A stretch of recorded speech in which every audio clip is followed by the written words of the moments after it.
কবি অন্নদাশঙ্কর রায়ের ব্যঙ্গমা ব্যঙ্গমী। ব্যঙ্গমী শুধালো ব্যঙ্গমাকে, গাছতলে শুয়ে আছে মানুষটা কে? মনে হয় কোনো রাজপুত্র হবে, তেপান্তরের মাঠ পেরোবে কবে? ব্যঙ্গমা বলল ব্যঙ্গমীকে, সামনে বিপদ যদি যায় ওদিকে, দস্যুর দল আছে আসবে তেরে, একটি নিমেষে নেবে প্রাণটি কেড়ে।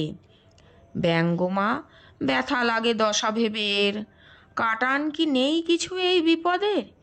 একটি উপায় আছে, যদি সে ঘোড়ায় পক্ষীরাজের মতো আকাশে ওড়ায়।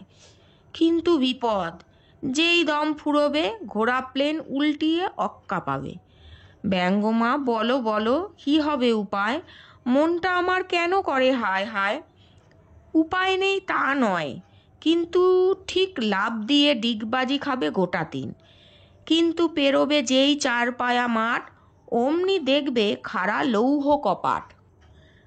তাহলে কেমন করে যাবে ও ধারে, কপাট কি খুলবে না কোনো প্রকারে?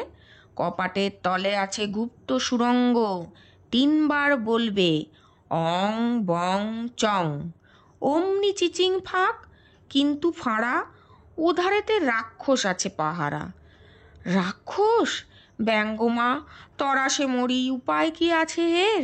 প্রশ্ন করি, নেই যে তা নয়, তবে চাই বাহুবল, এবার খাটবে না কো কলা কৌশল, মারতে হবে আর মরতে হবে, রাজকন্যাকে পাবে বাঁচলে তবে।